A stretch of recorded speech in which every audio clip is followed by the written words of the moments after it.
उनके यश गाया करता हूँ। जो कर्ज राष्ट्र ने खाया है मैं उसे चुकाया करता हूँ। पूजे ना गए वीर तो फिर ये मार्ग कौन अपनाएगा? इस भूमि की मिट्टी को मस्तक तक कौन ले जाएगा? इस पीढ़ी से उस पीढ़ी के मैं भाव जगाया करता हूँ। मैं अमर शहीदों का चालक उनके यश गाया करता हूँ। जो कर्ज राष्ट्र ने खाया है मैं उसे चुकाया करता हूँ। A very warm and cheerful good morning to the galaxy of intellectuals and learned minds. I, Neeraj Verma, Manager, Ideal Group of Institution, welcome to you all in this series of Lakshya Sandhan 2K22. I really feel happy and privileged to welcome the guest of today, Sir Hari Narayan Chari Mishra Sir, Commissioner, Indore Police. Audience, please give him a big round of applause. It's a matter of great pride that we have amongst us our special guest, Dr. Bharat Sharma, Sadasya, Sanskritik Mantralay, Bharat Sarkar. I request you to please give him a thundering clap. On this momentum occasion, we have amongst us Honorable Director Sir of Ideal Group of Institution, Sir Abhesh Kumar Tiwari, Principal and Director Ma'am Pooja Tiwari, CEO Ma'am, MD Ma'am Mayuri Birla Sadani, Vice Principals of both these schools and all the dignitaries present in the arena. Let me proudly introduce Ideal Academy and Ideal International School to you, an aputum of education established in year 1993. Dear friends, चाहे बात हो board में सर्वश्रेष्ठ परिणाम अर्जित करने की, ideal academy वह विद्यालय रहा है जो सतत शैक्षणिक स्तर को बढ़ाते हुए डिस्ट्रिक्ट लेवल और नेशनल लेवल पर कई मेरिट्स अर्जित करता आया है। फिर चाहे बात हो खेल के मैदान में गोल्ड मेडल जीतने की या फिर सांस्कृतिक मंचों पर अपनी प्रतिभा का लोहा मनवाने की, ये दोनों विद्यालय वो विद्यालय हैं जो हर बार अपने प्रतिस्पर्धियों के दांत खट्टे करने से पीछे नहीं हटते। और इसके साथ ही साथ इस मुकद्दस मंच के माध्यम से आप सभी को बताना चाहता हूं कि हमारे माननीय मुख्यमंत्री जी द्वारा चलाई गई प्रतिभा सम्मान योजना के तहत हमारे विद्यालय के 47 विद्यार्थियों ने लैपटॉप की राशि अर्जित की है और इस क्षेत्र का आइडियल एकेडमी एकमात्र ऐसा विद्यालय है जिसके सर्वाधिक विद्यार्थियों ने इस प्रतिभा प्रोत्साहन राशि का लाभ उठाया है। सो आइडियल एकेडमी और आइडियल इंटरनेशनल के इन प्रयासों के लिए जोरदार तालियां तो बनती है।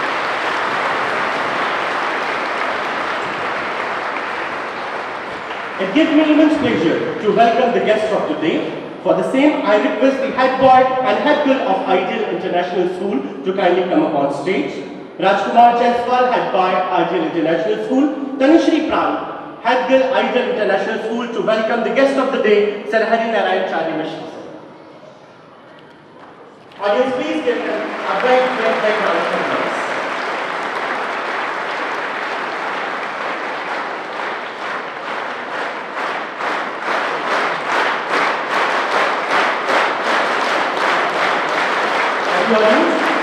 I request head boy and head girl of Ideal Academy to welcome the special guest Dr. Bharat Sharma, head boy Kanha Raghuvanshi and head girl Harshita Gaur to kindly come up on stage.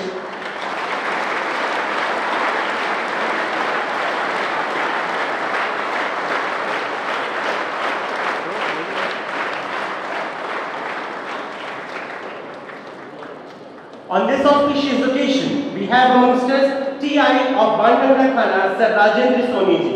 Sir के welcome के लिए मैं again head boy head girl ideal international school को मंच पर आमंत्रित करता हूं कि वो मंच पर आए एंड हमारे TI बाणगंगा थाना क्षेत्र सर राजेंद्र सोनी जी का पुष्पगुच्छ से स्वागत करें।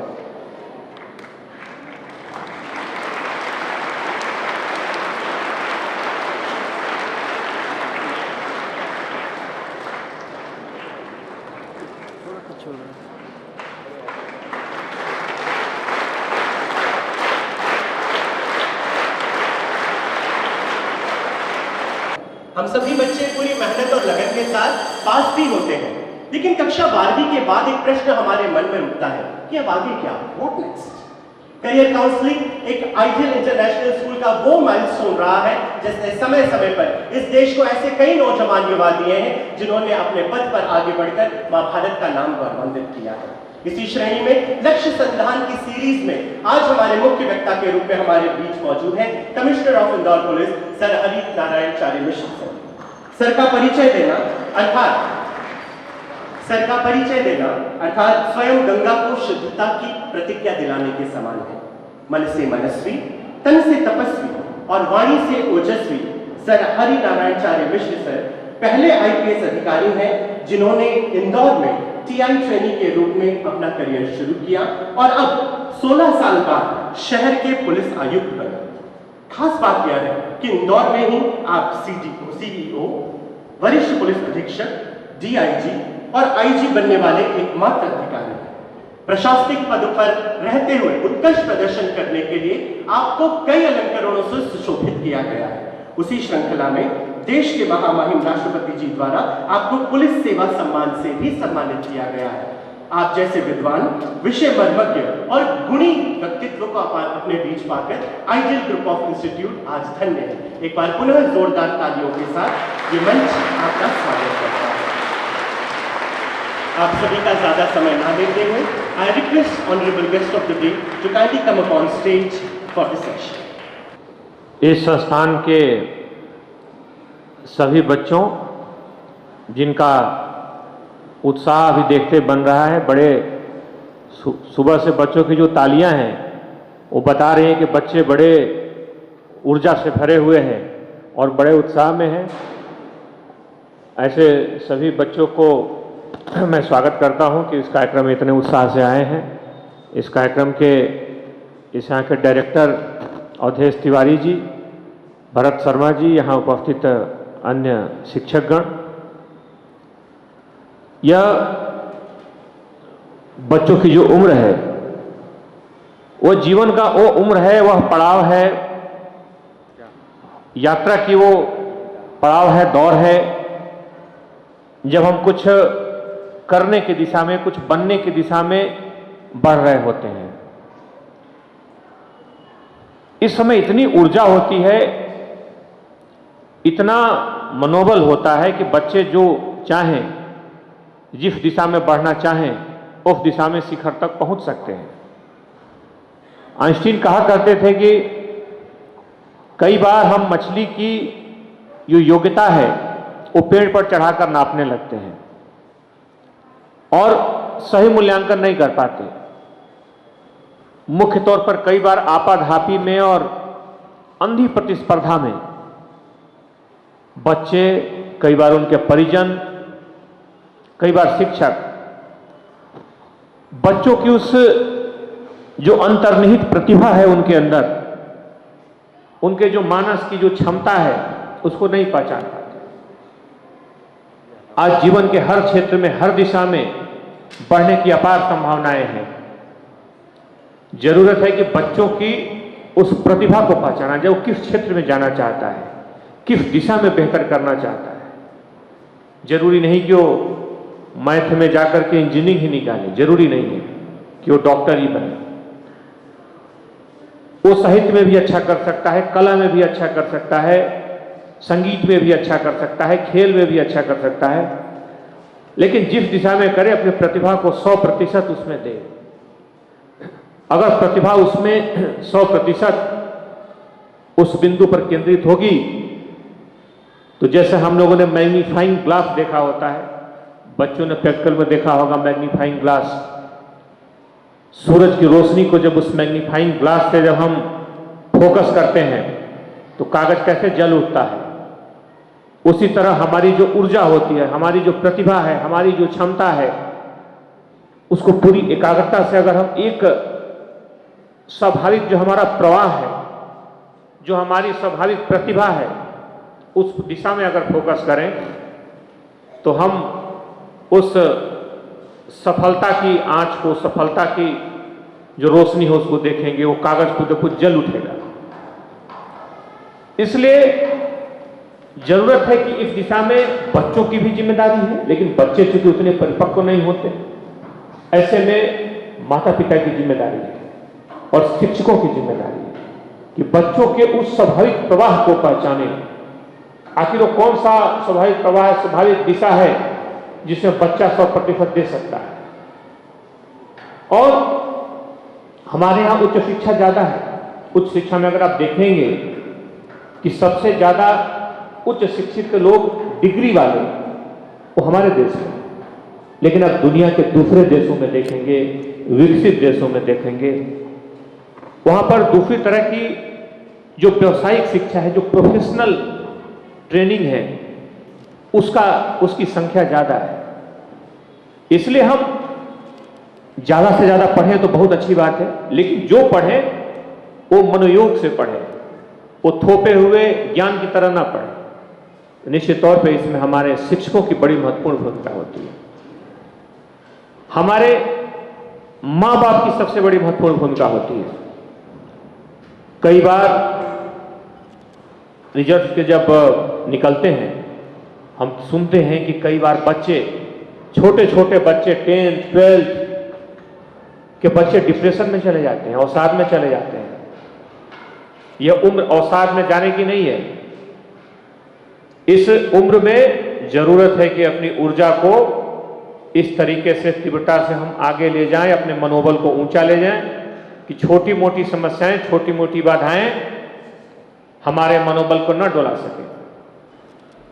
अब्दुल कलाम साहब लिखते हैं अपनी जीवनी में, जब उन्होंने आगे बच्चों के लिए लिखी थी, कि वो एनडीए की परीक्षा देने देहरादून गए और प्रारंभिक परीक्षा में पास हुए, जो रिटन परीक्षा होती है। और उस परीक्षा के बाद, 12th के बाद वो देहरादून गए, उसका एसएसबी का इंटरव्यू था। और जब इंटरव्यू दे करके उन्हें पूरी उम्मीद थी, उन्हें अपनी क्षमता पर भरोसा था, लेकिन जब इंटरव्यू का रिजल्ट आया तो अंतिम रूप से वो चयनित नहीं हुए थे। बड़े अवसाद में चले गए, दुखित हो गए। उनके पास आने के लिए पैसों के टिकट नहीं थे, बहन के गहने उन्होंने गिरवी रख करके टिकट खरीदे थे। उन्होंने सोचा कि अब तो किस हिसाब से मैं जाऊंगा घर। मैं 100% मानकर चला था कि सफलता तो अवश्यंभावी है, मिलेगी ही। वो एक वहां से ऋषिकेश गए और वहां पर एक आश्रम था, वहां पर नदी के किनारे, वहां घूमने लगे और पत्थर के एक आसपास बार बार जाते थे। उन्होंने लिखा है कि स्वामी शिवानंद जी का एक आश्रम था, उसमें वहां से गुजर रहे थे। उन्होंने देखा कि एक युवक बार बार आ रहा है, नीचे देख रहा है। उन्हें कुछ शक हुआ, उन्होंने बताया कि क्या बात है। उन्होंने कहा कि मैं इस परिस्थितियों से आया हूं, मैं बहुत ही दुखित हूं। वो उसे ले गए, उन्होंने समझाया, उस बच्चे से बात की, समझे कि बच्चा बड़ी प्रतिभाशाली है। उन्होंने कहा कि देखो, हो सकता है तुम इस परीक्षा में सफल न हुए हो, लेकिन ये तुम्हारी सफलता की एकमात्र कसौटी नहीं है। हो सकता है ईश्वर ने तुम्हें और किसी बड़े काम के लिए बनाया हो। उन्होंने उसे टिकट दिए, उसे एक उसका हौसला बढ़ाया और घर भेजा। और हम जानते हैं कि उस बच्चे ने, जो उस दिन एक छोटी सी असफलता से हारने लगा था, उदास हो गया था, आगे चलकर भारत को अग्नि मिसाइल और परमाणु बम जैसे शक्तियों से नवाजा, मजबूत किया। यानी कि छोटी सी अगर कोई हमारे जीवन में असफलता आती है, उस असफलता से पीछे मुड़कर नहीं देखना है। असफलता को कहा गया है, माइकल, हम जानते हैं कि थॉमस अल्वा एडिसन जैसे लोगों ने, जिन्होंने 1,000 बार असफलता हासिल की और फिर जाकर के उन्होंने आविष्कार किए, उन्होंने लिखा कि किसी भी आविष्कार को हमने असफलता के रूप में नहीं देखा। हमने हमेशा, अन्यथा इतने सारे असफलताओं से तो हम कभी का टूट चुके होते। हमने हर असफलता को एक सबक के रूप में लिया।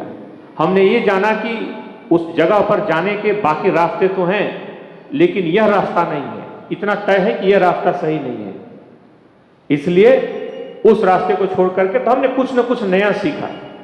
हमें जीवन में इसी सकारात्मकता से आगे बढ़ना है।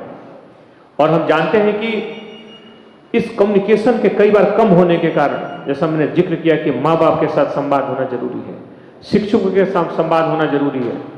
ऐसे में जब हम मानसिक रूप से कई बार विचलित होते हैं, तो हमें संबल देने के लिए, हमें बताने के लिए, कई बार हम बच्चे माँ बाप के साथ कंफर्टेबल नहीं होते, क्योंकि उनका उस हद तक संवाद ही नहीं है। और पिछले अगर 10 सालों में देखें, एक दशक में देखें, तो तकनीक, टेक्नोलॉजी हम सभी के जीवन में बहुत बड़ी है। हम सभी बच्चे जानते हैं किस तरह मोबाइल, लैपटॉप, कंप्यूटर से जुड़े हैं, शिक्षा के लिए जरूरी भी है। लेकिन कई बार वो वर्चुअल दुनिया में जो आभासी दुनिया होती है उसमें इस हद तक जुड़ जाते हैं कि वास्तविक दुनिया में आसपास क्या हो रहा है इसको भूल जाते हैं। और जब आभासी दुनिया में कुछ होता है उसको जीवन में कई बार वो तालमेल नहीं बिठा पाते। तो हम सुनते हैं, अखबारों में पढ़ते हैं कि कई बार कोई गेम खेलते खेलते बच्चे ने कुछ अनहोनी कर ली। कई बार किसी दूसरे ऐसे व्यक्ति के संपर्क में आकर कई बार बच्चे ड्रग एडिक्ट हो जाते हैं। कई बार बच्चे किसी अन्य आदतों के गिरफ्त में आ जाते हैं। यह तब होता है जब बच्चों का बॉन्डिंग, बच्चों का जो संवाद, जो उनके आसपास की जो जीवंत दुनिया है उससे ज्यादा वर्चुअल दुनिया से होता है, जो आभासी दुनिया है, जो कई मायनों में अस्तित्व में ही नहीं होती। इसलिए जरूरी है, माँ बाप की भी जिम्मेदारी है, स्कूल की भी जिम्मेदारी है कि उन बच्चों के साथ संपर्क रखें, अनवरत संवाद रखें, उनकी क्षमता को पहचानें, उन्हें प्रोत्साहित करें। अन्यथा बच्चे पिछले एक दशक में अगर हम देखें, दुनिया के भी, अगर हम सिर्फ बच्चों की ही बात नहीं करें, अगर हम दुनिया के भी हेल्थ, मेडिकल, WHO की रिपोर्ट्स को देखें तो पिछले 10 सालों में अगर हम कोरोना के आपातकाल को छोड़ दें तो पूरी दुनिया में संक्रामक बीमारियां कम हुई हैं। संक्रामक बीमारियां जो फैलती हैं उनकी संख्या घटी है। हमने मेडिकल साइंस से उन पर विजय पाया है। लेकिन पिछले एक दशकों में असंक्रामक बीमारियां जो लाइफ स्टाइल से पैदा होती हैं वो बीमारियां बढ़ी हैं। अमेरिका की आज सबसे बड़ी बीमारी इंसोमेनिया है, अनिद्रा है। अपने देश में दुनिया का सबसे बड़ा डायबिटिक हब बन गया है। डिप्रेशन सबसे बड़ी बीमारियों में से एक के रूप में उभरा है। इसका कारण है कि हमारे जो बच्चे हैं, हमारे जो युवा पीढ़ी है, मुख्य तौर पर टेक्नोलॉजी के कारण बाहर की दुनिया से तो जुड़ गई है, लेकिन अपनी आंतरिक दुनिया से, अपने जो जीवन संवाद होता था, हम भावनाओं को व्यक्त करते थे, बातें करते थे, उसमें कहीं ना कहीं कमी आई है। हमारी लाइफ स्टाइल बदली है और उसका कुछ अच्छे प्रभाव भी होंगे, लेकिन ये जो नकारात्मक प्रभाव है जो जीवन शैली से पैदा हुआ है उसने हमें कहीं ना कहीं कमजोर भी किया है। इसलिए जरूरी है कि हम अपनी क्षमता को पहचानें। यह वो उम्र है जब बच्चे एक नए भविष्य को गढ़ रहे होते हैं। पुलिस हर साल दिसंबर में जब अपराधों का विश्लेषण करती है तो उसमें देखती है कि आखिर बच्चे, उसमें उम्र क्या है, जो अपराध होते हैं उसका प्रोफाइल क्या है। और उस प्रोफाइल में एक चीज बड़ी स्पष्ट होती है कि किसी भी शहर में, सिर्फ इंदौर की बात ना करें, आप किसी अन्य शहर को भी देखें तो उस शहर में जितनी भी घटनाएं होती हैं, ऐसी गंभीर घटनाएं जो शहर को झकझोर देती हैं, ऐसी घटनाएं जिससे समाज विचलित हो उठता है, इन घटनाओं में अगर हम उम्र का प्रोफाइल देखें तो 90 से 95% मामलों में यह प्रोफाइल 18 से 25 वर्ष के बच्चों, युवाओं, किशोरों के उम्र के पास आती है। यानी कि अगर बच्चे की ऊर्जा का, हमारे युवा की ऊर्जा का अगर सकारात्मक उपयोग न किया गया तो ये नकारात्मक दिशा में चली जाती है। और अगर सकारात्मक दिशा में अगर उपयोग किया जाए तो दुनिया के शीर्षस्थ जितनी कंपनियां हैं, आप देखेंगे, चाहे वो सत्यम नाडाल हो, चाहे सुंदर पिचोई हो, चाहे पराग अग्रवाल हो, दुनिया के तमाम जो बड़े बड़े संस्थाएं हैं उनके शीर्ष पर भारतीय युवा पहुंच रहे हैं। इसलिए जरूरी है कि हमारे युवा एक सकारात्मकता के साथ आगे बढ़ें। बुद्ध ने कहा था, अपम स्वयं दीपो भव। उन्होंने कहा कि खुद प्रकाशित होकर दुनिया को प्रकाशित करो। और उन्होंने एक बड़ी जो जातक कथाएं हैं उसमें बड़ी अच्छी कथा इससे जुड़ी उन्होंने लिखा है। उन्होंने कहा कि एक जंगल में आग लगी थी और उस आग में पूरा जंगल धुधु करके जल रहा था।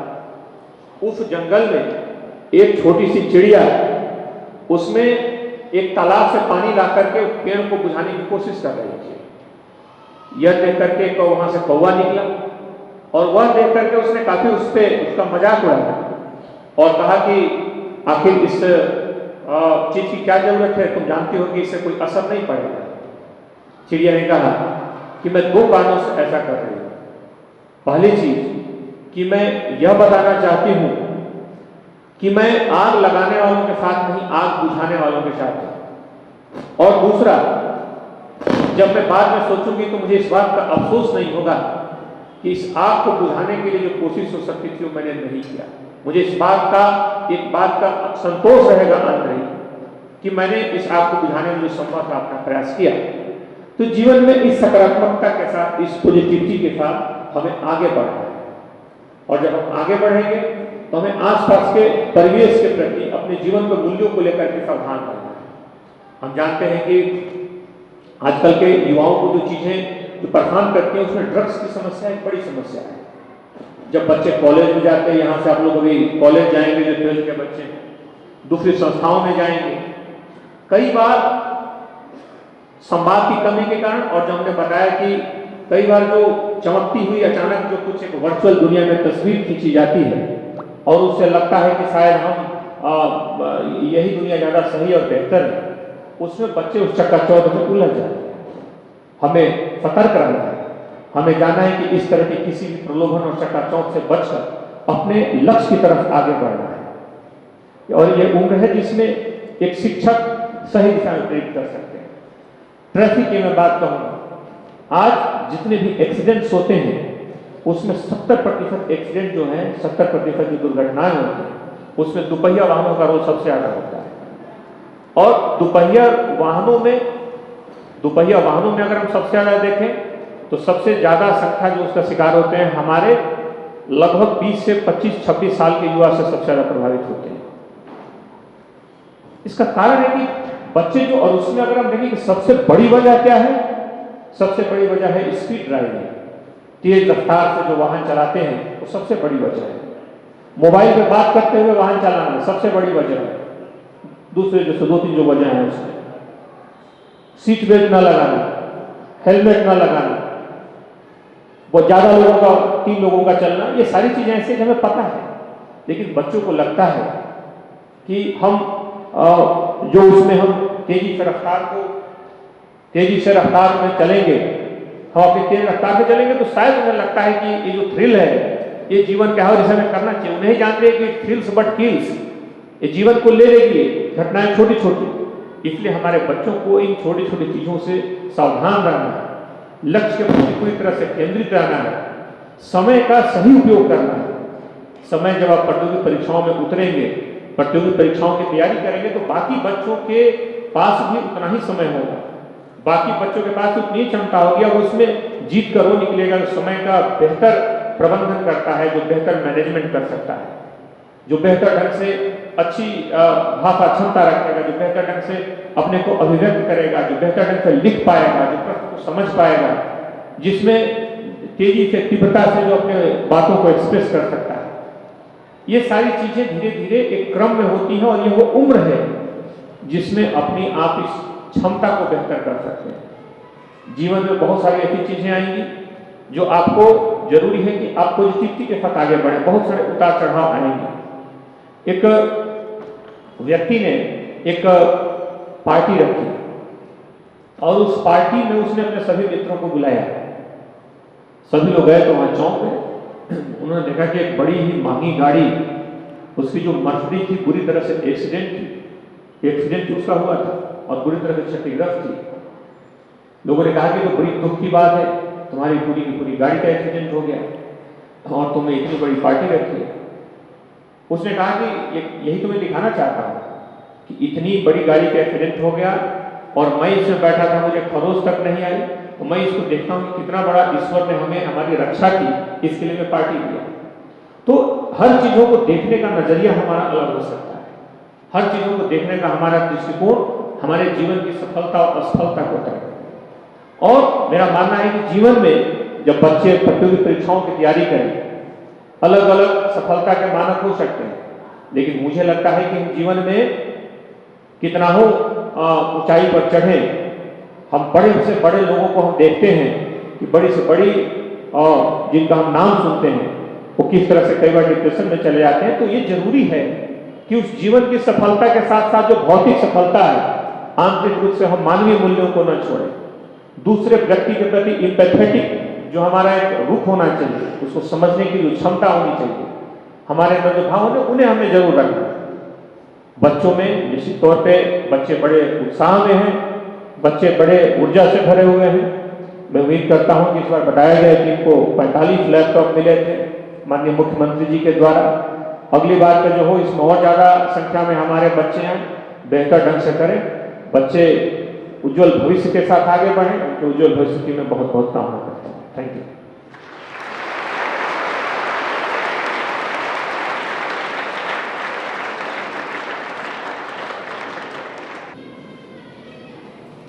Good morning, sir. Sir, my name is Navya and I'm in class 10th right now. And my question is that how do you manage or deal with day-to-day stress? Like, what's the key? How do you work with, the day-to-day stress and all? हम जिस जगह पे भी रहें, पहला चीज क्या है कि जीवन हम देखते हैं, सभी लोगों ने ईसीजी देखा होगा, ईसीजी देखा है। अगर हम मशीन पे जोड़ते हैं ना, तो हमारी जो अगर कोई व्यक्ति जीवित है उसकी लाइफ ऐसे होती है, कर्व्स होती है। जो स्ट्रेट लाइन होती है, इसका मतलब क्या है? इज नो मोर होता है ना। तो जीवन जब हम आगे बढ़ते हैं तो उसमें कोई भी जीवन ऐसा नहीं हो सकता जो बिल्कुल स्ट्रेस फ्री हो। सीमित मात्रा में स्ट्रेस होना हमारे आगे बढ़ने के लिए थोड़ा आवश्यक है। जैसे आप सभी लोग बच्चे लोग तैयारी करते हैं प्रतियोगी परीक्षाओं का, कंपटीशन का, तो जब परीक्षा नजदीक आता है तो ज्यादा पढ़ते हैं कि नहीं? जैसे बोलेंगे तो कोई अपडेट नहीं है, तो 10 बजे से उठेंगे और 11 बजे चले जाएंगे, ऐसा होता है क्या? नहीं होता। तो सीमित मात्रा में जितनी जरूरी है उतना स्ट्रेस तो होना नहीं चाहिए जीवन में, ताकि वो हमें सचेत रखे, जागरूक रखे। लेकिन हाँ, एक सीमा से ज्यादा स्ट्रेस होना हमें परेशान करता है, हमारी क्षमता को कम करता है। फिर वो स्थिति हो जाती है कि हम जैसे ट्रेडमिल पर चलते हैं, दौड़ने में, ट्रेडमिल पर बहुत तेज भागते हैं, लेकिन हम आगे दूरी तय करते हैं क्या? नहीं करते। यही स्थिति हो जाती है, दूरी तय नहीं करते हैं। तो हमारे पास हर परिस्थिति में हमारी कोशिश होनी चाहिए कि जो समस्या है और हमारे पास जो बेहतर हम कर सकते हैं, जो बेस्ट कर सकते हैं, वो हमें बेस्ट कोशिश करनी चाहिए, ताकि हमें इस बात का अफसोस न रहे कि हमने कोशिश कम की। बाकी चीजों को लेकर के बहुत ज्यादा चिंता नहीं करनी चाहिए। अपनी बेस्ट कोशिश, अधिकतम कोशिश करके हम निश्चित हो सकते हैं। अनावश्यक तनाव फिर अपने आप नहीं होगा, जब इस दिशा से काम करेंगे अनावश्यक तनाव से बचेंगे। Thank you, sir. May I have the next question, please? I request the child to kindly come forward.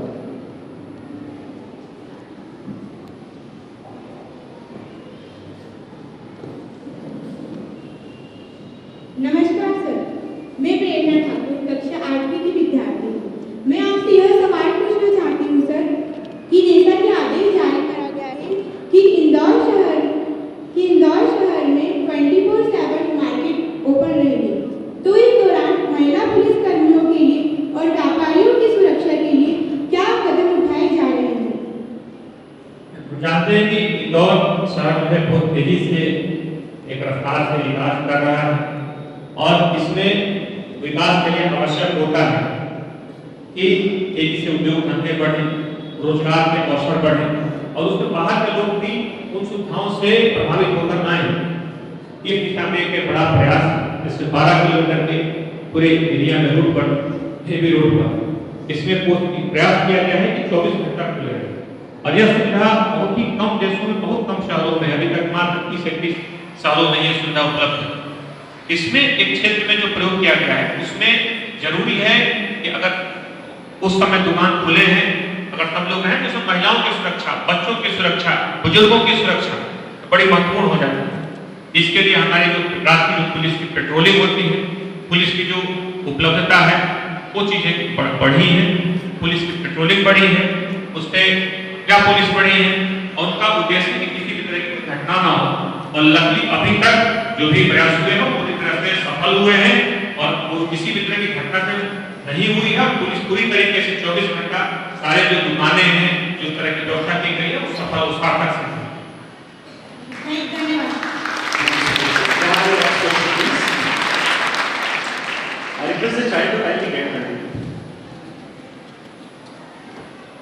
Good morning, sir. My name is Sarthak Bajpai and I am from class 11B. Sir, my question is, what subject after class 10 should be chosen for sure selection in IAS or IPS? दरअसल civil service में चयन होने के लिए कोई ऐसा नहीं है कि कोई ऐसा एग्जाम है कि इसमें कोई भी चयनित हो सकता है। इसमें सबसे महत्वपूर्ण है कि आप उस विषय को चुनें जो विषय आपका पसंदीदा विषय है। हर बच्चे का कुछ एक ऐसा विषय होगा जिसको पढ़ने में बहुत अच्छा लगता हो। दूसरा उसमें जरूरी है कि हम जब पढ़ें तो एक जो भी चीजें एनालिटिकल होती है, जो चीजें आप देखते हैं उसके लिए आपकी जिस माध्यम में हो आपकी बेहतर ढंग से आप प्रस्तुत करें, लगातार मेहनत करें। उसमें विषयों का जो सिलेबस होता है उसका काफी विस्तार होता है, तो लगातार कठिन मेहनत, कठोर मेहनत उसकी प्रारंभिक शर्त है। और साथ ही साथ बेहतर अभिव्यक्ति, लगातार निरंतरता होनी चाहिए, कंटिन्यूटी होनी चाहिए उस तैयारी में। इन सारी चीजों को बच्चे करें बेहतर ढंग से कर सकते। Thank you so much, sir. May I have the next question, please? I request the child to kindly come forward and get ready.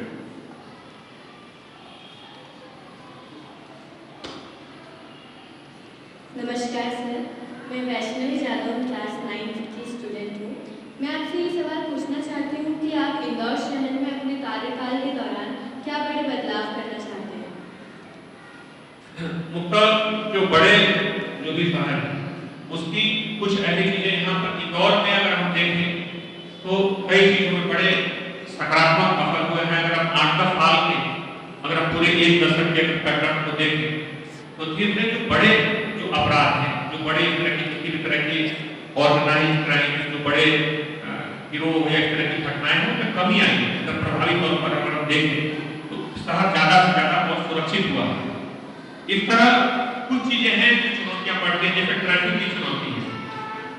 हम जानते हैं कि दुनिया भारत के सबसे ज्यादा कुछ शहरों में जिसमें सबसे ज्यादा वाहन है उनमें से एक इंदौर है, जिसमें सबसे ज्यादा प्रति व्यक्ति वाहन है।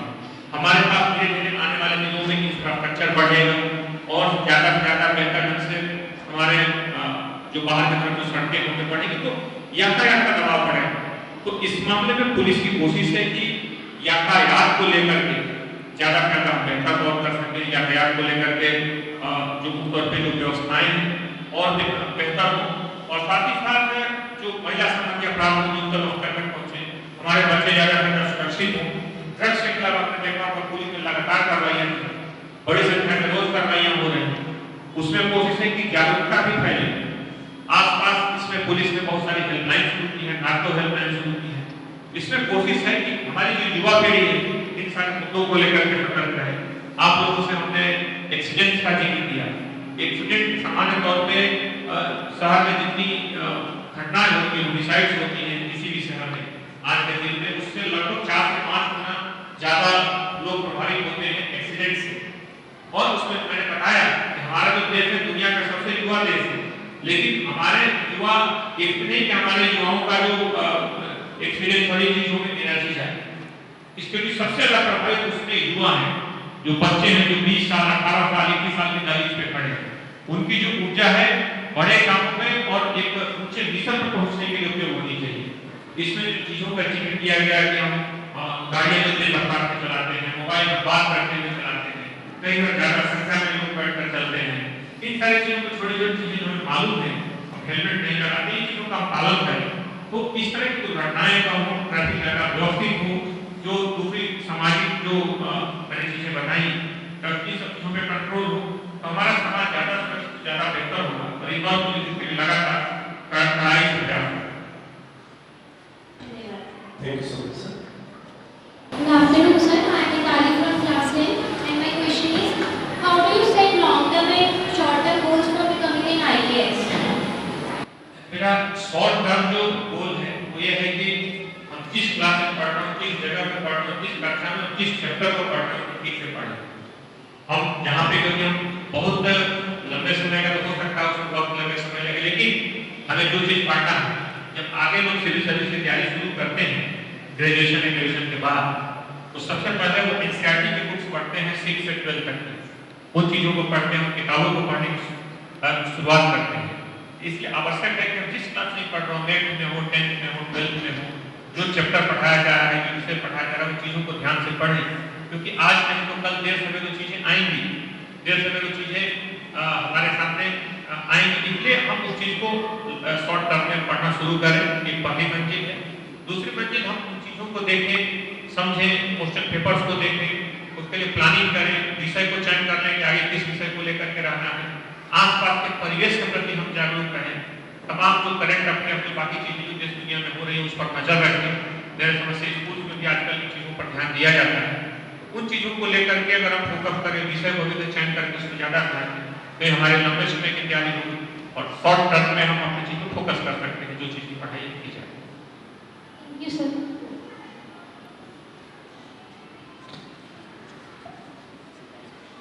Good morning, sir. My name is Athar Afre.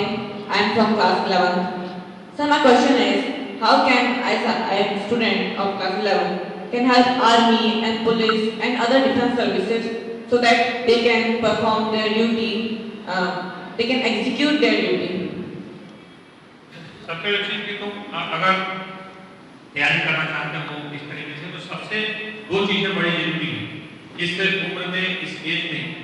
हमको एक तो फिजिकल फिटनेस अच्छी रखनी चाहिए और मेंटल फिटनेस अच्छी रखनी है। एक्सरसाइज करनी है, पढ़ाई को लेकर के गंभीर रहना है और साथ साथ हमारी जो संकल्प है, जो हमारे लक्ष्य है, उसको लेकर के अभी हम तय कर रहे हैं।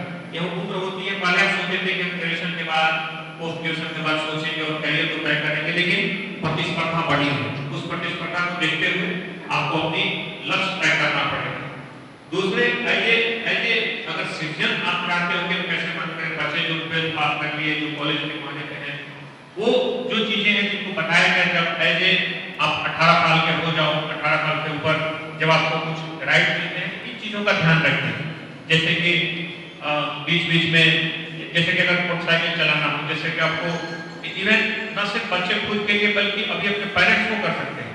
अगर उनके पेरेंट्स अगर घर से बाहर निकल रहे हैं, मोटरसाइकिल पर बिना हेलमेट के जा रहे हैं, अगर किसी का बच्चा बोलेगा कि हेलमेट पहन के जाइए, तो कोई भी पिता उसको इग्नोर नहीं कर पाएगा। अगर वो बोलेगा कि हेलमेट लगाइए कोई बच्चा, तो उसका पिता उसको इग्नोर नहीं कर सकता। तो ये बच्चे जिस जगह पे हैं उस दिशा में शुरुआत कर सकते हैं। इससे भी हम बहुत बेहतर ढंग से लोगों की अच्छी आदतों को बनाने में, अपने कम से कम जिस जगह पर है घर के लोगों को बेहतर ढंग से हम उनको डेवलप करने में मदद कर सकते हैं। Thank you, sir.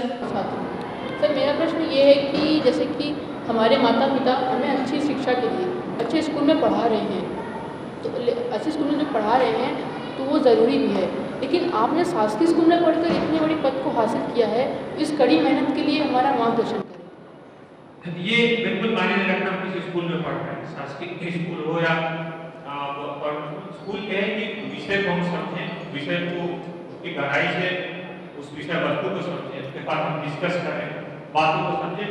ये चीजें थोड़ी बहुत हल्का फुल्का 2-4% अंतर रखती है कि कितने अच्छे स्कूल में पढ़ रहे हैं, उसमें सिर्फ ये अंतर रखता है कि बाहर की प्रतिस्पर्धा और चीजों को हम समझ पाते हैं। लेकिन जो चीज वास्तविक रूप में आपकी सफलता को तय करती है बच्चों की, वो भीतर की इच्छा करती है, आपका विल पावर कितना है। अगर हमें आगे नहीं बढ़ना है, हमारी इच्छा नहीं है, तो हमें 1000 बहाने मिलेंगे उस काम को नहीं करने। अगर हमें करना है, लक्ष्य को पाना है, तो सिर्फ हमें करना है, यह चीज पर्याप्त है उस तक पहुंचने के लिए। इसलिए ये चीजें बहुत मायने नहीं रखती हम कहाँ पढ़ रहे हैं, किस कस्बे में पढ़ रहे हैं, छोटे से शहर में पढ़ रहे हैं, बड़े शहर में पढ़ रहे हैं, मेट्रो में पढ़ रहे हैं, ये सब चीजें बाद में क्षणिक हो जाते हैं। जैसे कि अगर हम देखें तो 90% से ज्यादा जो बच्चे होते हैं उनकी संख्या लगभग सीबीएसई के 2 लाख से ज्यादा होती है, जिनके 90% से ज्यादा मार्क्स होते हैं। जो सीबीएसई ने 8% जारी किए उसमें 2 लाख से ज्यादा बच्चे 95 के ऊपर, और उसमें अगर हम सीधे देखें किसी भी बेहतर जो सबसे टॉप कॉलेज है तो 7-8 ज्यादा नहीं, जो बेहतर इंस्टीट्यूट, यानी कि उनका भी अगर हम देखें तो अगर 2-3% अगर उसमें से हम करेंगे तो आ सकते हैं। तो ये सफलता जो है उसकी थोड़ा सा प्रतिस्पर्धा बढ़ी और उसमें स्कूल कॉलेज से ज्यादा ये मायने रखते हैं कि हमारे उसको सफलता को पाने की इच्छा है। Thank you so much, sir, for this thought-provoking and tremendous question answer session.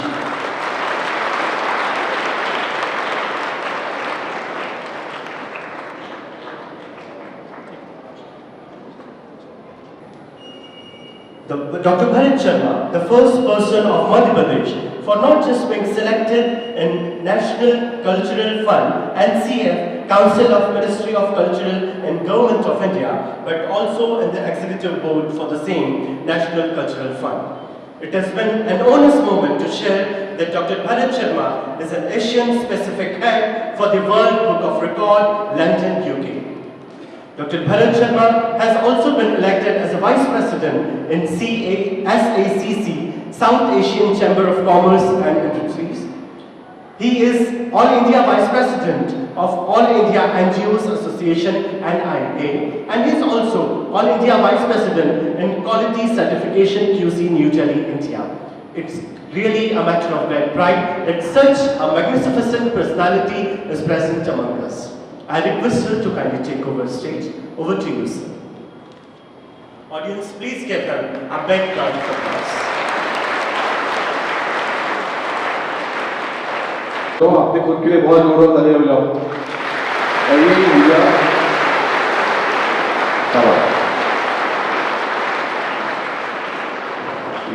यही ऊर्जा की बात हमारे हेडलाइन चैनल बता रहे थे। यह ऊर्जा जब सकारात्मक होती है ना, तो उसका रिजल्ट बड़ा प्यारा पॉजिटिव होता है। बात यहाँ केंद्र की हुई, बहुत सारी बातों पे, बहुत सारे विषयों पे हमारे हेडलाइन चैनल ने प्रकाश डाल दिया है। मैं कुछ छोटी छोटी सी बातें करूँगा जो शायद आपको अच्छी लगे। अभी 2 दिन पहले अमिताभ बच्चन जी का जन्मदिन किया है, आज किशोर कुमार जी का जन्मदिन है। आप जानते हैं अमिताभ बच्चन को? सब किशोर कुमार को भी जानते हैं? अच्छा, कितने लोग मिले हैं उनसे? कोई नहीं मिले हो? किससे मिले हो? किशोर कुमार जी से मिले हो? अरे वाह, आज जब पैदा हुए थे तब किशोर कुमार जी चले गए थे। अच्छा ठीक, ये प्रश्न इसलिए पूछा मैंने क्योंकि हमने उन्हें केवल देखा है, या तो हमने चित्रपट पर देखा है या हमने उन्हें सुना है। वो एक पर्सोना है सामने वाले का, और वो उसका जो व्यक्ति है वह विशेष नहीं रह गया, उसका व्यक्तित्व विशेष हो गया। उसकी एक्टिंग या उसका गाना या उसका सिंगिंग या उसका टैलेंट, वह उसकी इतनी बड़ी पहचान बन गया है कि आज हम सब लोगों के दिलों में अमिताभ बच्चन भी है और किशोर कुमार भी है। तो हमारा व्यक्तित्व ज़्यादा इम्पोर्टेंट होता है, हम क्या व्यक्ति है वो इम्पोर्टेंट नहीं है। हमारे व्यक्तित्व को कैसे सुधारें, तो कैसे सुधारेंगे व्यक्तित्व को? सर ने बहुत अच्छी बात बताई थी कि सबसे पहली गुरु हमारी माँ होती है, हमारे माता पिता हमारे पहले गुरु होते हैं, फिर दूसरे गुरु हमारे शिक्षक होते हैं। हमने बचपन में पढ़ा होगा, गुरु गोविंद लहु खड़े काके लघु पाए, बलिहारी गुरु आपकी गोविंद जी बताए। गुरु ही एक वह माध्यम है जो न केवल शिक्षा का वरन मोक्ष का भी माध्यम बनता है, हमें आगे बढ़ाने के लिए मौका देता है, हमें जो हमारा ज्ञान है उसको दूर करता है। हम लोग जो स्कूल में पढ़ रहे हैं, जो कॉलेज में आगे पढ़ेंगे, वो सब अवेलेबल तो है ना, गूगल में है अवेलेबल। तो ये तो नॉलेज जो हुआ, ये तो अवेलेबल नॉलेज है, तो फिर ज्ञान नहीं हुआ। तो ज्ञान क्या है? ज्ञान वो है जो हम हमारे दिल से उद्धत करते हैं और कुछ नया करते हैं।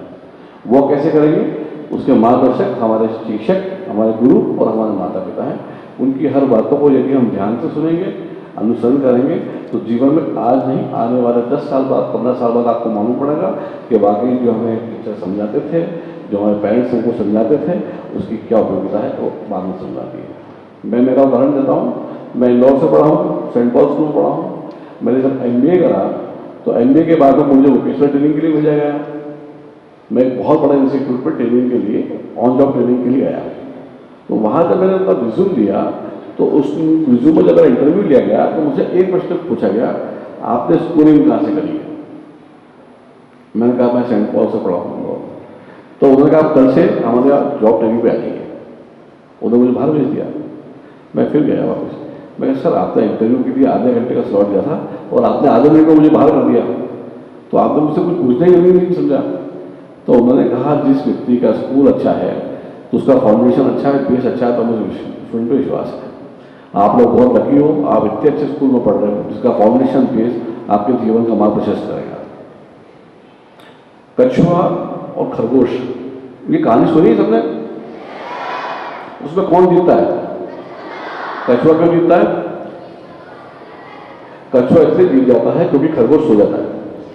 खरगोश इसलिए सो जाता है क्योंकि वो ओवर कॉन्फिडेंट रहता है, उसको लगता है कि मैं तो जीत ही जाऊंगा, कछुए को हरा ही दूंगा, कोई खास बात नहीं है।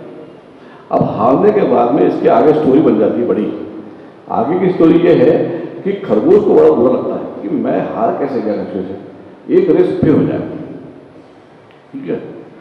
तो वो कैसे भी करके कछुए को मना के दूसरी रेस करता है, और इस बार बड़ा सजग रहता है कि मैंने जो पुरानी गलती करी थी सोने की, अब की बार वो गलती नहीं करूँगा। और वो गलती नहीं करता, वाकई अब की बार खरगोश जीत जाता है, कछुआ हार जाता है। कछुआ समझता है कि कुछ तो गड़बड़ हुई है, मैंने एक गलती करी है, मैं शायद इस विश्वास में रह गया कि मैं फिर जीत जाऊंगा, तो मैं शायद जीतने से जा नहीं गया। पर जीत का कारण ये था कि कछुए ने की गलती नहीं थी, खरगोश ने अपनी गलती सुधारी कि मैं आलसी हो गया था, वो कॉन्फिडेंट हो गया था जो मुझे नहीं होना था, और मुझे मेरे प्रयास को सतत जारी रखना था। अब कछुआ को बुरा लगता है कि मैं एक बार जीत गया हूँ, इसने मुझे हरा दिया, वापस दूसरी बार अब मैं इससे वापस जीतूँ कैसे। तो फिर तीसरा पार्ट आता है, फिर ये लोग वापस शर्त लगाते हैं और जीतने की कोशिश करते हैं। अब की बार ये लोग रास्ता बदलते हैं, रास्ता ऐसा बदलते हैं कि खरगोश को तो जंगल से भेज देते हैं और आधे जंगल का जो रास्ता था वो तालाब पर कर देते हैं। और जैसे ही तालाब आता है खरगोश तालाब पार नहीं कर पाता और इस बार कछुआ जीत जाता है। तो इसका मतलब क्या होता है, कछुआ कैसे जीता कि आपके पास जो साधन है, आपके पास जो आपकी क्षमताएं हैं, उसको पहचानें कि क्या क्षमताएं आप में दूसरों से बेहतर है, और उस क्षमताओं का उपयोग करके अपने रास्ते उसी अनुरूप तैयार करें, तो आप शायद जीत सकते हैं। सही है ना। अगर कछुए के हिसाब से खरगोश को भी तैरना आता तो क्या कछुआ जीत पाता? नहीं। कछुए ने अपनी क्षमताओं को पहचाना और अपना मार्ग उसी प्रकार से तय किया जिसपे उसकी जीत का रास्ता सुनिश्चित हो जाए। ठीक है। अब ये तीर हार जीत के किस्से में दोनों समझ जाते हैं कि दोनों समझदार हैं, दोनों दोस्ती कर लेते हैं और दोनों कहते हैं कि एक काम करते हैं, इसी रास्ते में हम दोनों वापस से रेस लगाते हैं, पर हम आपस में नहीं लड़ेंगे, हम दूसरों से लड़ेंगे। तो इस बार ये दोनों जीत जाते हैं। कैसे जीतते हैं कि जब मैदान में दौड़ना होता है तो कछुआ खरगोश की पीठ तोड़ जाता है, और जब तालाब में जाना होता है तो खरगोश कछुओं की पीठ पर उड़ जाता है। समय भी कम लगता है और दोनों जीत जाते हैं। इसका मतलब यह है कि जीवन में हमें ऐसे दोस्तों का चुनाव करना है, ऐसे साथियों को चुनाव करना है जो आपकी कमजोरी जो हो वो उसकी ताकत हो और उसकी कमजोरी जो हो वो आपकी ताकत हो। तो सिलेक्शन ऑफ फ्रेंड्स, खुद का सिलेक्शन कि हमारी एबिलिटीज क्या है और वेज टू गेट आउट, ये सब जो सोचना है छोटी छोटी कहानियों के माध्यम से मैंने आपको समझाने की कोशिश की। और फ्यूचर करियर गाइडेंस के लिए है, मैं एक उदाहरण देता हूँ कि Madhya Pradesh table tennis association का वाइस प्रेसिडेंट हूँ पिछले 16 साल से। हम लोग इंटरनेशनल ट्रेनिंग कैंप लगाते हैं इंदौर में। हमारे पास एक चाइना के कोच आए और हमारे इंडिया के जो टॉप रैंकिंग प्लेयर थे, टॉप मतलब इंडिया के जो बेस्ट प्लेयर्स है, सुन लीजिए, मैं भी ऐसे था आपके समय में।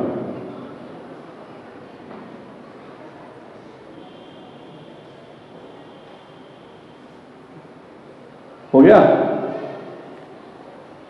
हो गया, ठीक। अच्छा, मैं भी एक बात बताना चाहता हूँ। हम जब ट्रेनिंग कैंप कर रहा तो चाइना से कोच बनाया,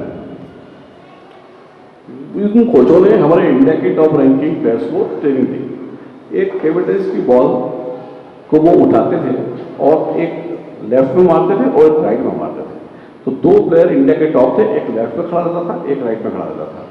एक मिनट में कितने सेकंड होते हैं? 60। तो हम यदि बॉल को पकड़ेंगे, उठाएंगे और एक बॉल लेफ्ट में मारेंगे, फिर बॉल पकड़ेंगे, उठाएंगे और एक बॉल को राइट में मारेंगे, तो हम कितनी बॉल फेंक पाएंगे एक मिनट में? मैक्सिमम 60, इससे ज़्यादा क्या फेंक पाएंगे? बट वह खिलाड़ी was able to throw 98 balls per minute. वो बहुत बड़ा सरप्राइजिंग था हम लोगों के लिए। हमारे जो इंडिया के प्लेयर्स थे वो एक एंड पे एक प्लेयर खेल रहा था, वो भी बॉल को खेल नहीं पा रहा था, थक गया। 2.5 मिनट में हमारे इंडिया के प्लेयर्स थक गए and he kept training for more than 1 hour. वो 1 घंटे तक बाकी बच्चों को ट्रेन करता था। हमने उनसे पूछा कि इसका कारण क्या है, तो उन्होंने ये कहा कि हमारे यहाँ जो हमारा एरिया ऑफ इंटरेस्ट होता है उस इंटरेस्ट के सब्जेक्ट पे हम फोकस ज़्यादा करते हैं और उसकी ट्रेनिंग हम बचपन से ही चालू कर देते हैं। तो हमें बचपन से ही उस ट्रेनिंग कैंप में डाल दिया जाता है जहाँ पर मुझे टेबल टेनिस खेलना था और मुझे ट्रेनिंग का शेड्यूल बदल दिया गया। और पढ़ाई साथ चलती रही। मैं पहले 6 घंटे पढ़ाई करता था, 2 घंटे खेलता था। अब मैं 6 घंटे खेलता हूँ, 2 घंटे पढ़ाई करता हूँ। तो उन्हें वैसा फोकस दिया गया और उस फोकस के माध्यम से वो उतना ट्रेंड हो गए थे कि उनका स्टेमिना भी अच्छा था और उनका खेल भी अच्छा था। पर ये हुआ कैसे? और यही मौका यदि सबको दिया जाए तो सब इतने अच्छे खिलाड़ी बन जाएंगे। सब नहीं बन पाते। ये हुआ इसलिए क्योंकि इसके पीछे एक थोड़ा कारण होता है, वो कारण होता है डिसिप्लिन। हमें बहुत डिसिप्लिन रहना होगा। हमें लाइफ के हर आयाम में बहुत डिसिप्लिन रहना होगा। समय की कदर करना पड़ेगी, पढ़ाई की कदर करना पड़ेगी। जैसा सर ने बहुत एक अच्छी किसी बच्ची का प्रश्न किया था, उन्होंने एक बहुत सिंपल लैंग्वेज में बहुत अच्छी बात की कि जो छोटे छोटे गोल्स हैं उसको अचीव करने की कोशिश करें। लाइफ में बड़े गोल्स आसानी से हो जाएंगे। छोटे गोल्स ये हैं कि आपका जो फाउंडेशन पढ़ाई जो आप स्कूलों में कर रहे हो, जो शिक्षक आपको पढ़ा रहे हैं, उसे ध्यान से पढ़ें। जो भी पढ़ रहे हो उसको बहुत ध्यान से पढ़ें और उससे रटने की कोशिश ना करें, उसको समझने की कोशिश करें। और नहीं समझ में आ रहा है तो आपके टीचर से जिद करें कि मुझे समझ नहीं आ रहा, समझाएं बार-बार। टीचर समझाएंगे, आपको खुश होगा। यदि आप पूछेंगे तो टीचर खुश होता है कि मेरा बच्चा पढ़ना चाह रहा है, मैं समझाऊंगी उसको या मैं समझाऊंगा उसको। पर जो बच्चा समझना भी नहीं चाहता है, अपने रिजल्ट में फेलियर होता है, तो वही नाराजगी उसी टीचर की उसको झेलना पड़ती है। आपने डरबी रेस के बारे में सुना? घोड़े दौड़ते हैं, टकटक टकटक टकटक टकटक, बहुत सारे घोड़े दौड़ते हैं, उसमें जॉकी होता है, वो घोड़ों पर दौड़ लगाता है। सबने सुना है इसके बारे में? सुना है? पर जोर से बोलो तो जोश खत्म हो गया क्या? Very good. अब उस रेस में होता क्या है कि जो घोड़े दौड़ रहे हैं, तो मान लीजिए 15 घोड़े दौड़ रहे हैं, तो जीतेगा कितना घोड़ा? एक ही घोड़ा जीत पाएगा। तो जो घोड़े शुरू के 4 हैं उनकी पिटाई ज्यादा होगी कि जो सबसे आखिरी पे घोड़े उसकी जॉकी ज्यादा पिटाई करेगा आगे बढ़ने के लिए? शुरू के 3-4 घोड़ों की। क्यों? क्योंकि उसको मालूम कि बाद के जॉकी को मालूम है कि मैं कितना भी मेरे घोड़े को पुश कर दूं, ये जीत नहीं पाएगा, तो इसको मारने से कोई मतलब है नहीं। जो शुरू के 3-4 घोड़े के जॉकी होंगे वो अपने घोड़े की पिटाई ज्यादा करेंगे क्योंकि मालूम है थोड़ी सी कोशिश करेगा तो शायद ये जीत सकता है। तो वही हमारे पेरेंट्स, हमारे टीचर्स हमारे साथ में करते हैं।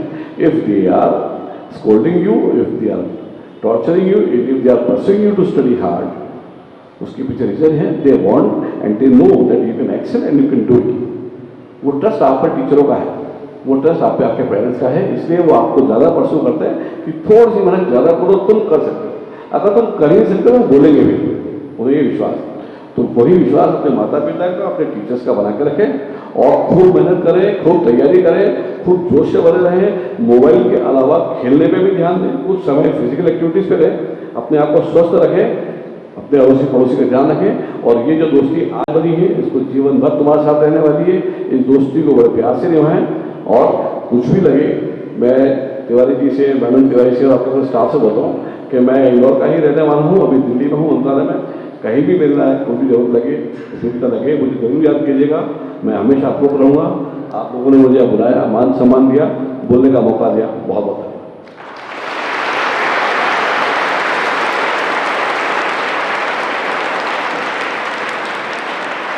Steps that we can do to become an IPS officer, and I have a second question attached with it, that does patriotism really helps to crack this exam? Why not? जब आप देश सेवा की ही दिशा में जाना चाह रहे हैं, अगर आप देशभक्ति नहीं हो तो कैसे कर पाएंगे? तो पेट्रियटिज्म तो बहुत जरूरी है और ये ना केवल आईपीएस के लिए, जीवन में हर भारतीय के लिए जरूरी है कि उसके अंदर भारतीयता का भाव बना रहे, पेट्रियटिज्म का भाव बना रहे। आज हमारा देश बड़े आसानी से आज़ाद नहीं हुआ है, बहुत कुर्बानियाँ दी हैं, बहुत त्याग और बहुत तपस्या के बाद हम आज़ाद हुए हैं। तो ये जो देश भावना की फीलिंग है, ये तो हमें होना ही चाहिए, इसके बारे में तो कोई प्रश्न ही नहीं होता। तो दूसरे प्रश्न का जवाब मैंने आपका पहले दिया। आईपीएस बनने के लिए आपको क्या तैयारी करनी है ही नहीं, कभी आपको और बेहतर बता पाते हैं। पर जितना मुझे समझ में आया कि चूंकि मैंने भी काफ़ी कॉम्पिटिटिव एग्जाम दी है, हमारा बेस, हमारा गोल, हमारा एम हम बहुत जल्दी तय कर लें। हम उसके लिए 12th का इंतजार न करें, हम उसको हो सकता है इसके बाद हमारी प्री प्राइमरी खत्म होती है, उसके बाद जैसे हम हाई स्कूल में आते हैं वैसे ही हमारे गोल की भर्ती वहाँ तक हो जाए। उसमें ऑप्शंस रहेंगे उस समय तक, क्योंकि बच्चे इतने क्लैरिटी नहीं दे पाते कि आईपीएससी करेंगे, आईएएससी करेंगे, एरोनॉटिकल इंजीनियरिंग में जाएंगे या डॉक्टरेट में जाएंगे, मेडिकल फील्ड में जाएंगे। बट अपने जब ध्येय को हम बना लेंगे तो कहीं ना कहीं सारी कॉम्पिटेटिव एग्जाम में कुछ ना कुछ तो सिमिलर सब्जेक्ट्स रहेंगे। आप आपके बेस को रेडी करें, शुरू से ही जो मैंने कहा था कि छोटे छोटे जो गोल्स हैं उनको अचीव करें, आपके सब्जेक्ट्स के बारे में थॉरो स्टडी करें, उनके कंसेप्ट को बहुत क्लियर रखें और आपका जो भी सब्जेक्ट ऑफ आपका ओरिएंटेशन जिस सब्जेक्ट में आपका ज़्यादा है, वो ह्यूमैनिटीज़ हो सकती है, वो लीगल स्टडीज़ हो सकती है, वो मैथ्स हो सकता है, वो साइंस हो सकता है, वो सोशल स्टडीज़ हो सकती है। उसके बारे में उसकी तैयारी करें, 12वीं के बाद में एक अच्छे करियर कंसल्टेंट से संपर्क करें और जिस पर जो आपका एम है वो सब्जेक्ट का चुनाव करके उसकी बेस की तैयारी करें और खूब लगा के मेहनत करेंगे तो कॉम्पिटेटिव एग्जाम में जितना समय आपके पास में है, हाईलाइट चाची ने कहा था उतना ही समय उसके पास में है। मोस्ट इंपॉर्टेंट है टाइम मैनेजमेंट का ध्यान रखें, पढ़ाई पे फोकस रखें, टीवी बंद करें, मोबाइल फेंक दें और पूरी मेहनत से लगन से काम करेंगे जरूर सफलता प्राप्त होगी। Thank you so much. sir. We have the last question of the session. Good afternoon sir, this is Anura Maity from class 9। मेरा प्रश्न ये है कि आजकल लोग इंजीनियर या फिर डॉक्टर बनना ही चूज़ कर रहे हैं, तो टीचर बनना या फिर पुलिस ऑफिसर बनना कैसे हेल्पफुल बन सकता है जिससे लोग उसे प्रेफर करें? बहुत अच्छा क्वेश्चन बेटा देखिए ये तो गुरु बनना आसान नहीं है, इंजीनियर और डॉक्टर बनना बहुत आसान है। तो जो कठिन रास्ता चुनता है ना वो गुरु बनता है।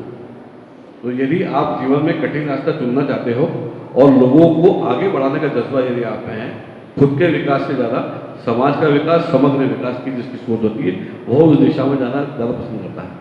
टीचर बनना इज़ अ चैलेंजिंग जॉब, इसमें बहुत ज़्यादा पैसा नहीं मिलता है टीचर को। मैंने ऐसे कई टीचर देखे हैं कि जो रिटायरमेंट के बाद तक खर्चा बीमारी का भी नहीं उठा पाए, पर उन्होंने अपनी पूरी जिंदगी बड़ी शिद्दत से बच्चों को पढ़ाया है, क्योंकि वो जो पूंजी है आपकी, इस बच्चे जो है ना, ये सब इनकी पूंजी है। जब आप सक्सेसफुल होकर उनके पास जाते हो और जब आप पैर छूते हो कि आज मैं IPS बन गई हूँ, आज मैं इंजीनियर बन गई हूँ, आज मैं डॉक्टर बन गई हूँ, जब आप वो बनते हो तो वह टीचर की सबसे बड़ी कमाई और पूंजी होती है। जिसको वो कमाई चाहिए वो तो टीचर के प्रोफेशन में जाएगा और जिसको पैसा चाहिए वो और किसी दूसरे प्रोफेशन को भी चुनाव कर सकता है। पर इंजीनियरिंग, डॉक्टरेट ये पैसा के लिए किया जाता है ऐसा जरूरी नहीं है, ये समाज सेवा के लिए भी किया जाता है। अगर आप अच्छे डॉक्टर बनोगे आप अच्छी सेवा का काम कर पाओगे, आप अच्छे इंजीनियर बनोगे, आप अच्छी टेक्नोलॉजी में जाओगे, अच्छे इंफ्रास्ट्रक्चर का डेवलपमेंट करोगे, आप कहीं ना कहीं समाज का, देश का विकास तो करोगे ही करोगे। जाना इसलिए अच्छा है क्योंकि जब आप जाओगे आप अच्छे लोग, आप अपने घर से देखिए, आपके घर में यदि आप अच्छे हो तो आपका घर अच्छा हो जाएगा, आपके घर के पड़ोस के 4 घर भी अच्छे होंगे, वो आपका पूरी कॉलोनी अच्छी हो जाएगी, आपकी कॉलोनी जैसे 10 कॉलोनी अच्छी हो जाएगी, आपका शहर अच्छा हो जाएगा, वैसे ही आपका प्रदेश हो जाएगा, वैसे ही आपका देश हो जाएगा। तो हम हमारे घर से इस फीलिंग को इंकलकेट करें कि कैसे हम सोसाइटी के लिए अपने आप को डाइवर्ट करें, डिवोट करें। समाज से लेना सबको आता है, समाज में देने की रखें, प्रतिस्पर्धा ऐसी रखें शतरंज जैसी, जब खेलते हैं तो बिल्कुल सामने 16 प्यारे उनके, घोड़े उनके और आपके, और जैसे ही प्रतिस्पर्धा खत्म हो जाए एक बक्से में काले भी हैं और सफेद भी हैं। वही जिंदगी का ध्येय बनाएं, कंपटीशन हेल्दी रखें, खूब मेहनत करें, खूब लगन से पढ़ाई करें और समाज की ओर अगर आप सोचेंगे तो आप जाहिर तौर पे शिक्षक बनेंगे, क्योंकि इससे बड़ा, इससे पवित्र कोई काम, इससे पवित्र कोई जॉब मेरे हिसाब से दुनिया में नहीं है। Thank you so much sir. Thank you so much sir.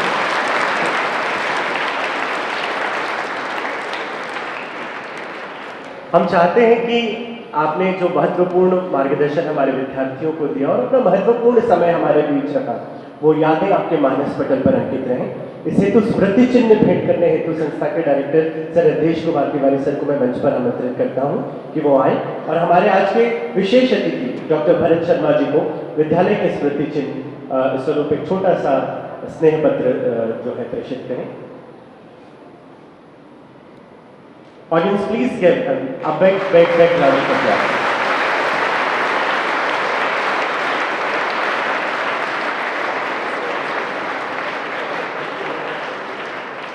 Thank you so much, sir. Now we have come to an end of this program, and for the formal vote of thanks ceremony, I would like to invite on stage Reet Riyan Yadav of class 9th. Reet Riyan Yadav.